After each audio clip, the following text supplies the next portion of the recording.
죄송합니다. 목이 좀 안 좋아서. 역대하 26장 6절부터 10절 말씀을 우리 한 목소리로 읽도록 하겠습니다. 역대하 26장 6절부터 10절 말씀입니다. 같이 읽겠습니다. 요시야가 나가서 블레셋 사람들과 싸우고 가드 성벽과 야분의 성벽과 아스돗 성벽을 헐고 아스돗 땅과 블레셋 사람들 가운데에 성읍들을 건축하며 하나님이 그를 도우사 블레셋 사람들과 구르바알에 거주하는 아라비아 사람들과 마온 사람들을 치게 하신지라. 아몬 사람들이 요시야에게 조공을 바치매 요시야가 매우 강성하여 이름이 애굽 변방까지 퍼졌더라. 요시야가 예루살렘에서 성모퉁이 문과 골짜기 문과 성읍 위에 망대를 세워 견고하게 하고 또 광야에 망대를 세우고 물엉덩이를 많이 파고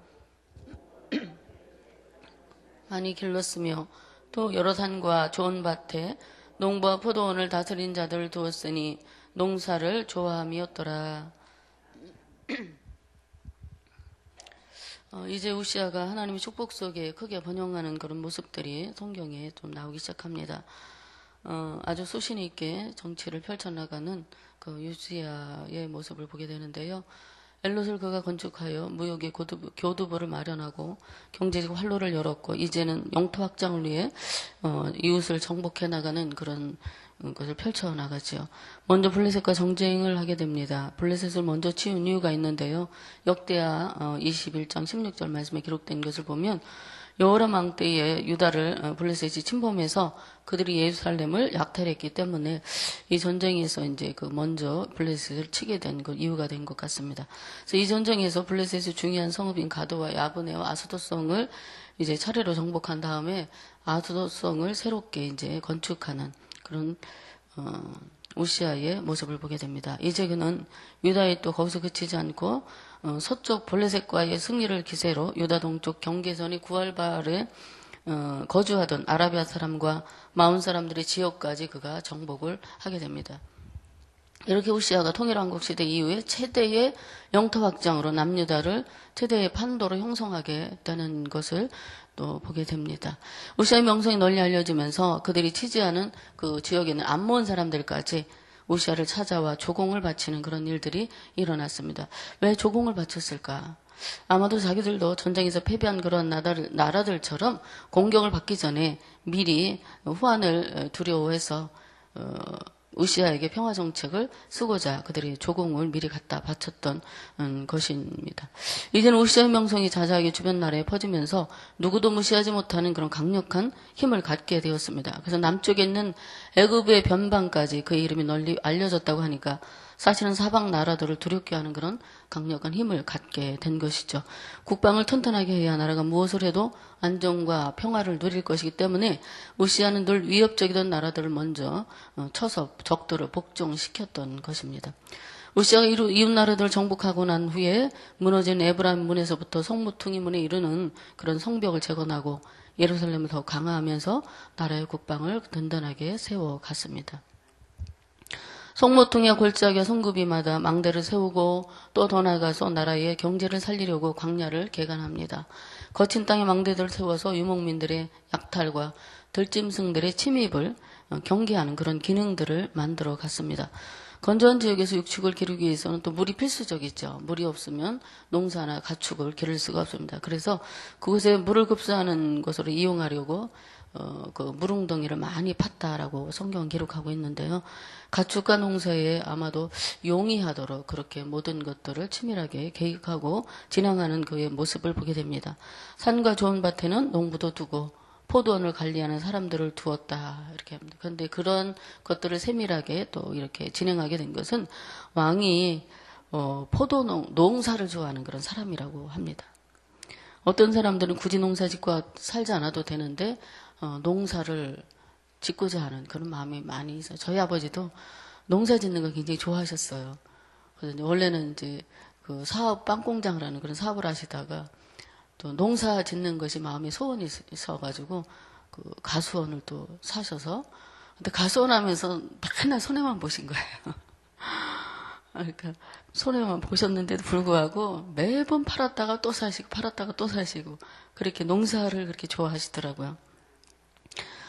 여기 우시아는 이러한 일들까지 다 세심하게 했던 이유가 그 농사를 좋아했기 때문이다라고 성경이 기록하고 있고요.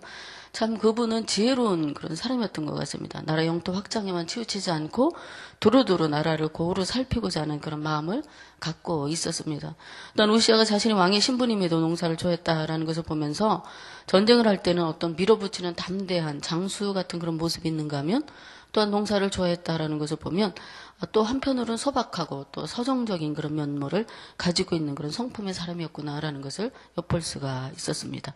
당시 사회에서는 농사 짓는 것이 천직에 속했거든요. 천한 사람들이 해야 된다. 평범한 농민들이 해야 되는 그런 직업이었는데 그럼에도 불구하고 우시아가 농사를 좋아했다는 것은 그가 자신의 체면이나 어떤 권력들을 내세우지 않는 사람이다라고 볼 수가 있습니다. 백성을 위해 헌신적인 노력을 아끼지 않는 사람, 또 사람 냄새 나는 그런 사람이라는 것을 느낄 수가 있었어요.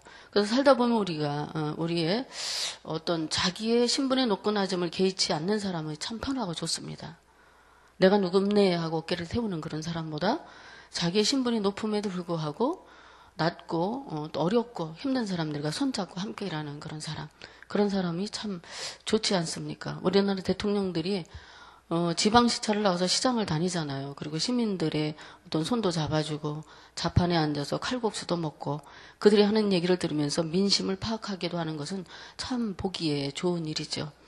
문 대통령도 취임 후에 내각들과 편안히 이렇게 그 청와대 주변을 걷기도 하고 소박하게 식사하면서 그들과 나라 이야기나 이런 편하게 격식을 갖추지 않으려고 하는 그런 배려가 참 편안해 보여서인지는 모르겠지만 국민들의 지지도가 굉장히 많이 올라간 것을 볼 수가 있어요. 그런데 국민들의 생활에는 전혀 관심 없으면서 부귀영화만 탐한다면 좋은 지도자로 평가될 수가 없는 것이죠. 높을수록 더 낮은 자와 함께 할 수 있는 소박한 마음과 진실함을 가진 사람을 국민들은 높이 사고 또 존경합니다. 저도 그런 분이 좋습니다. 함께 울어주고 함께 웃어주는 그런 지도자가 진정한 리더십을 가진 사람이 아닐까요? 참 이 시대에 그런 지도자가 그립습니다. 이렇게 영적인 리더의 가르침 속에서 하나님의 은혜 안에 있었던 신실한 우시아는 그가 행하는 일마다 전능하신 하나님의 손길이 함께 하셨습니다. 한마디로 잘 되게 하셨다는 거죠. 이스라엘은 늘 블레셋이나 아수르, 암몬, 애굽 등의 위협을 받았고 그들로부터 전쟁을 통해서 큰 아픔과 상처를 받은 민족입니다. 그래서 우리나라 같이 서름과 압박 속에 살았던 민족이죠. 어떻게 보면 서로 참 닮은 꼴이 많은 그런 민족인 것 같습니다. 서름을 당해본 사람이 서름 당하는 사람의 마음을 안다고 하지 않습니까? 우리나라 조상들이 외적의 침입으로 얼마나 많이 시달림을 받았어요. 조선시대에는 일본의 침입으로 임진왜란을 겪었고 몽고, 중국 등 우리나라로부터 우리나라가 그 외적들로부터 수천 번의 그런 침략을 당해야 했던 그런 슬프고 아픈 역사를 가진 민족입니다. 그래서 한이 많은 민족이라고 스스로 부르기도 합니다. 그래서 그런지 모르지만 한풀이가 담긴 노래들이 많이 있어요. 옛날 노래가락들을 들으면 구슬픈 가사와 음률이 담겨 있습니다. 그래도 수많은 침략에 짓밟혔던 역사에도 불구하고 나라를 잘 지킨 인내심 많고 지혜로운 민족이 우리나라입니다. 여러분, 대한민국 사랑하시지요? 내가 나라를 사랑하고 자랑하지 않으면 어떡해요? 우리나라 진짜 참 좋은 나라입니다. 다른 데 가서 살다 오신 분들 이야기를 들어보면 내 나라만한 데가 없다는 거예요. 좀 복잡해서 그렇지. 우리 교회 사랑하고 자랑하는 것도 마찬가지입니다. 내 가정, 내 사랑하는 가족들을 소중히 여기지 않으면 누가 대신해 주겠습니까? 우리 교회 사랑하고 여러분들 때를 따라 자랑도 하시고 좋은 소문 많이 내주시기를 바랍니다. 우리 목사님 말씀 좋다고 소문 내주시고 우리 교회 얼마나 행복하고 좋은 게인지 모른다고 소문 내주시고, 우리 부교육자들 찬양도 잘하시고 얼마나 멋지고 훌륭한지 모른다고 소문 많이 내주시기를 바랍니다. 소문대로 하나님의 교회는 성장하게 돼 있습니다. 여러분, 우리 교회는 말썽도 많고 말이야 이러면요, 누가 오겠습니까? 우리 교회 참 좋은 게다라고 좋은 것만 보시고 좋은 소문 많이 내주시면 하나님 은혜로 우리 교회가 날로 봉양하고 성장해서 이 지역사회를 이끌어가는 그런 좋은 교회가 될 줄로 믿습니다. 우리가 사는 땅이 축복의 땅이 된 것은 하나님의 전적인 은혜라고 여겨집니다. 우리나라에 100여 년 전에 복음이 들어오고요, 학당에서 가르침을 받아 문맹했던 민족이 깨우침을 받았어요. 그리고 해외 문물이 들어오고 하나님 믿는 성도가 이 땅에 많아지면서 우리나라는 급격한 변화를 이루었지 않습니까? 하나님께서 우리나라를 들어 쓰시기 위해 이 민족을 얼마나 많이 축복해 주셨습니까? 눈으로 보십시오. 제가 60년대 제가 초등학교 다닐 때만 해도 우리가 나라가 굉장히 어려웠습니다. 그래서 우리 주변에 있는 사람들 보면은 정말 먹을 것이 없어서 참 굉장히 고생하는 것을 많이 봤어요. 그래서 옷도 단 한 가지, 두 가지 갖고 빨아 입고, 예전에는 그래서 위생이 안 좋으니까 이 같은 것도 많아서 보건소 같은 데서 와서 하얀 가루 같은 거 머리에다 막 뿌려주고 가고, 얼마나 가난하고 힘들고 어려운 시대를 거쳐왔는지 모릅니다. 60년 되니까 지금 얼마예요? 한 50년도 안 된 사이에 우리나라는 세계가 알아주는 부강한 나라로 변화되었습니다. 하나님의 축복이 있었기 때문이죠. 받은 복을 허무한 데 사용하게 되면 그 복이 어쩌면 다른 곳으로 옮겨질지도 모릅니다. 우리나라뿐 아니라 우리의 가정, 개인도 받은 복이 하나님으로부터 왔음을 기억하면서 날마다 입술에 감사가 넘치기를 간절히 복비로 드립니다. 그런데 여러분, 삶이 만만치 않으시잖아요. 정말로 수고 많으십니다. 다른 사람들은 다 몰라도요, 주님이 기억해 주십니다. 왜 삶이 만만치 않을까요? 세상이 치열하기 때문이에요. 이기거나 지거나 둘 중 하나가 죽든지 살아남아야 되니까. 너도 살고 나도 사는 상생의 법칙을 잘 지켜나가면 얼마나 좋겠습니까? 그런데 그렇지 않아요.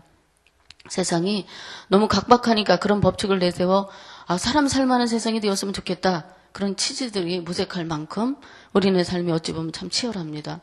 성도님들은 더 하실 것 같아요. 사업을 하거나 직장에서 이런저런 일을 맡아 감당하며 살아가지 않습니까? 특히 영업직에 종사하시는 그런 분들은 현장의 치열함을 더 가까이 느끼실 것이라고 생각합니다.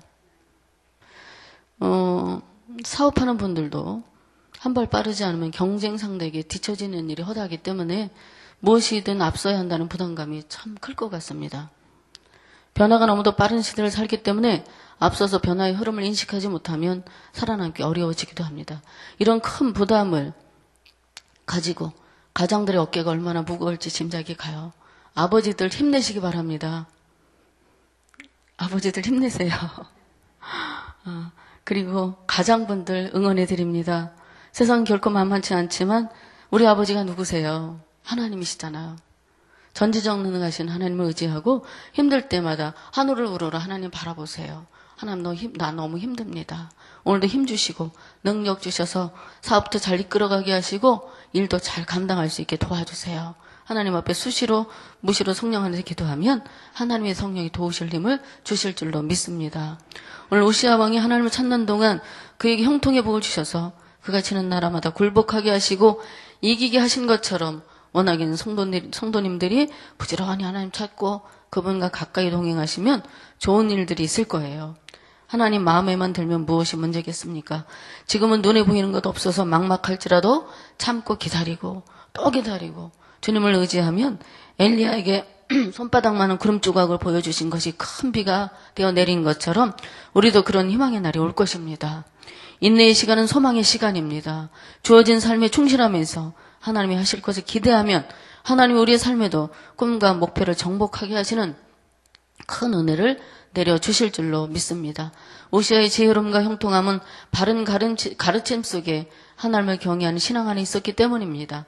우리도 순종을 통하여 형통의 복을 누리는 저와 성도님들이 되시기를 간절히 기도합니다. 여러분들의 삶에 하나님이 행하시는 기이한 역사가 많이 일어나는 그런 축복된 인생이 되기를 간절히 소망합니다. 우리 다 같이 기도하겠습니다. 아버지 하나님 참 감사합니다. 오늘 우시아 형통함이 하나님의 전적인 도우심과 은혜였음을 기억하기를 원합니다. 비록 현재의 삶이 곤고하고 어려울지라도 낙심하지 않으면 더 가까이 주님을 모시고 살아가는, 낙심하지 않고 더 가까이 주님 모시고 살아가는 우리 모두가 되게 주옵소서. 순전한 믿음으로 주를 사랑하게 하시고 우리의 터전을 곧게 세워 주시사 거룩한 백성에게 복 주시는 하나님을 믿는 그런 사람들이 많아지게 도와주옵소서. 날마다 우리의 삶에 개입하여 주사 소망에 꿈꾸는 미래가 아름답게 실현되는 놀라운 복이, 기이한 복이 우리의 가정과 가문 가운데 임하게 도와주옵소서. 오늘 말씀을 듣고 기도하시는 사랑하는 주의 백성들에게 동일하게 하나님이 주시는 은혜가 넘치게 하여 주시기를 간절히 원하고 기도하며 예수님의 이름으로 기도 올려옵나이다. 아멘. 자, 함께 우리 교회 공동기도문입니다.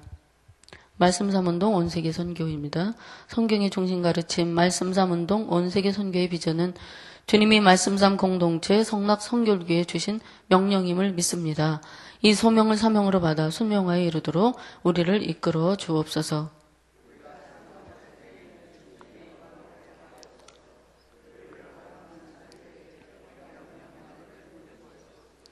문제를 통찰하는 지혜와 한계를 넘어서는 용기를 주시며 하나님 나라를 위해 헌신한 사람들을 보내주시어 거룩한 영적 부흥을 함께 누리고 나누게 하옵소서. 아멘. 다 같이 주기도문 하시겠습니다. 하늘에 계신 우리 아버지, 아버지 이름을 거룩하게 하시며 아버지의 나라가 오게 하시며 아버지의 뜻이 하늘에서와 같이 땅에서도 이루어지게 하소서. 오늘 우리에게 일용할 양식을 주시고 우리가 우리에게 잘못한 사람을 용서하여 준 것 같이 우리 죄를 용서하여 주시고 우리를 시험에 빠지지 않게 하시고 악에서 구하소서. 나라와 권능과 영광이 영원히 아버지의 것입니다. 오늘 우리가 함께 들으실 공동기도 제목입니다. 지금 들은 말씀이 내 삶으로 이어지게 하옵소서. 우리 교회 성경 2000통독 말씀 묵상의 힘으로 거룩한 삶의 변화를 이루게 하옵소서. 로마서 성경 공부를 복되게 하시고 말씀이 곧게 세워진 교회 되게 하소서. 전도 특공대를 하나님 복되게 사용하시고 사역을 통해 전도의 열매가 넘치게 하옵소서. 말씀삼 성경대 예끼를 통해서 참된 믿음과 성숙한 성도로 세워지게 하옵소서. 담임 목사와 함께하는 안수집사의 국내 성지순례 탐방을 축복하옵소서. 러시아 선교 비전 트립을 잘 준비하게 하시고 하나님의 은혜가 넘치게 하소서. 그리고 대형 산불과 태풍, 지진 피해로 큰 고통 속에 있는 민족에게 하나님 큰 은혜 베풀어 달라고 이와 같이 함께 기도하시고 각자 기도하신 후에 자유롭게 삶의 자리로 나가도록 하겠습니다.